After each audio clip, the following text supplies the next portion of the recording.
In this video, the topic of electrostatics will be discussed. First, static electric charges will be explored, including the movement of charge and electrostatic forces. Charging objects through friction, contact, and induction will also be discussed. Secondly, Coulomb's law will be discussed, and the effect on Coulomb's constant K by other mediums will be explained. Finally, the Millikan oil drop experiment will be explained, and the discovery of the magnitude of the elementary charge explored. At the subatomic level, electric charge is carried by two particles, protons and electrons. Both particles carry 1.6 times 10 to the negative 19 coulombs of charge. This amount of charge is known as the elementary charge E. Proton carries a charge of plus E and the electron minus E. Protons are bound in the nucleus and are not free to move generally, but the electrons can escape the atom easily and are able to transfer between objects in space. It is the gain or loss of electrons that will cause an object to become charged. Materials that allow charges to move easily through them are called conductors, and materials that strongly resist the flow of charge through them are called insulators. An object with an imbalance of positive and negative charges is referred to as electrically charged.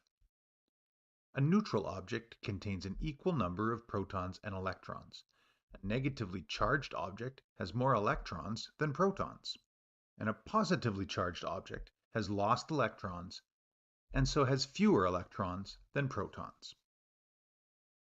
Charges can exert electrostatic forces on other charges, with like charges, the charges with the same sign of charge, repelling each other, and opposite charges attracting each other. A neutral object can experience an attractive electrostatic force to either a positive or a negatively charged object. This is caused by a charge separation. The positive and negative charges in a neutral object are separated on the neutral object because of the electrostatic forces causing the electrons to move.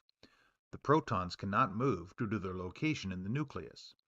This charge separation causes the neutral object to behave as if it is charged. There is always a net attractive force because the repulsive force between the two objects acts over a larger distance than the attractive force.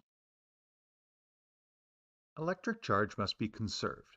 If charge is transferred from one object to another, the two objects will have an equal electric charge but opposite signs.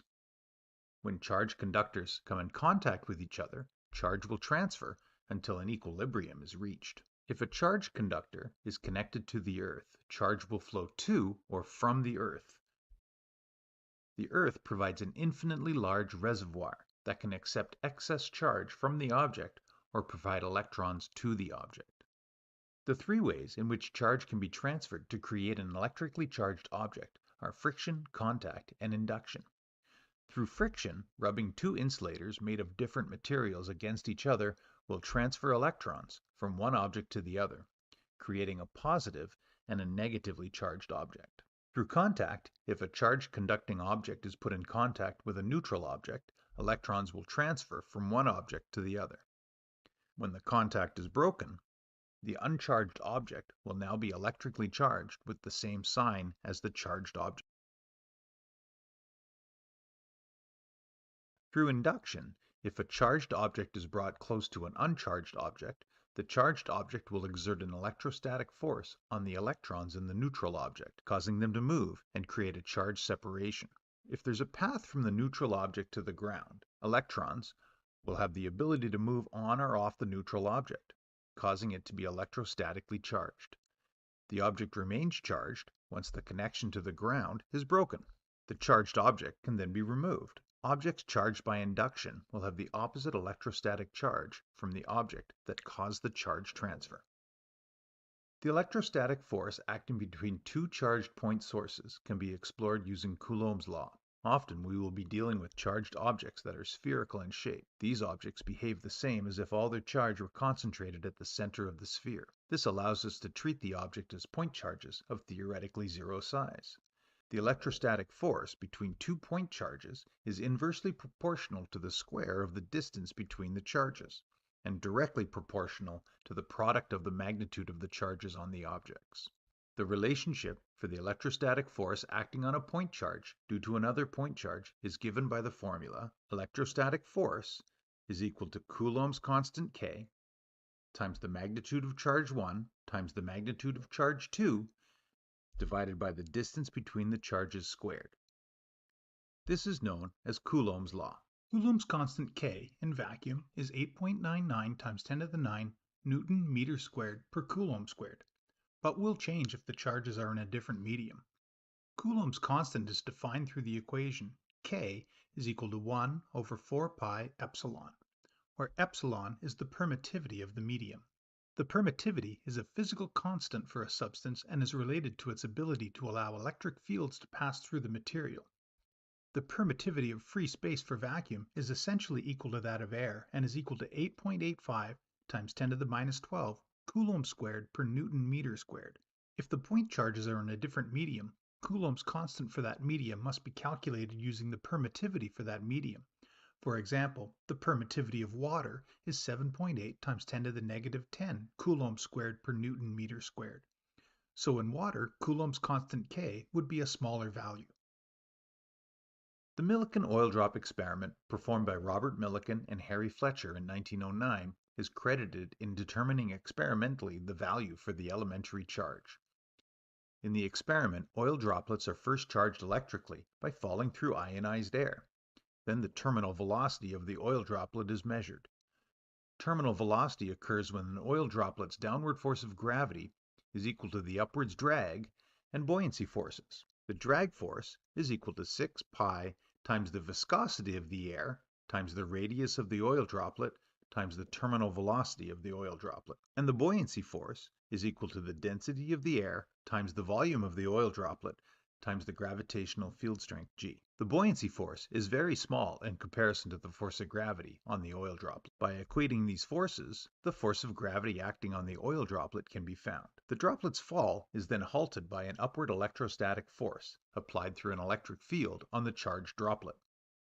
The upward electrostatic force plus the upward buoyancy force will be equal to the force of gravity acting on the droplet. The electric force acting on the oil droplet is equal to the electric field strength due to the parallel plates times the magnitude of the charge on the oil droplet. And the electric field strength due to parallel plates is equal to the potential difference between the plates divided by the plate separation. Through this equilibrium of forces, the charges on the drops could be determined. It was seen that all droplet charges were a multiple of a single value, which was the value of the elementary charge. In summary, the elementary charge E has a magnitude of 1.6 times 10 to the negative 19 coulombs, and is the charge on the proton and an electron. The proton has a positive charge, and the electron has a negative charge. Electrons can move to create static electrically charged objects through friction, contact, or induction. Charged objects exert electrostatic forces on each other. Like charges will repel, and unlike charges will attract. Either will attract a neutral object. Coulomb's law describes the electrostatic force acting between two point charges. The force is given by the formula force is equal to K Coulomb's constant Q1, Q2, the magnitude of the two charges, divided by r squared, the distance between the charges. It is proportional to the inverse square of the distance between the charges. Coulomb's constant K depends on the medium that the charges are in. According to the formula, K is equal to 1 over 4 pi epsilon, where epsilon is the permittivity of the medium. Finally, Millikan's oil drop experiment determined the magnitude of the elementary charge in a two-stage process. In the first stage, the droplet becomes ionized as it falls with a terminal velocity, and the upward forces of drag and buoyancy are balanced by the downward force of gravity. In the second phase, the droplet is held aloft in an electric field created by parallel plates with a potential difference between them. The upward electric force is equal to the downward force of gravity. Through these balanced forces, the charge on the oil droplet can be found, and from there the magnitude of the elementary charge.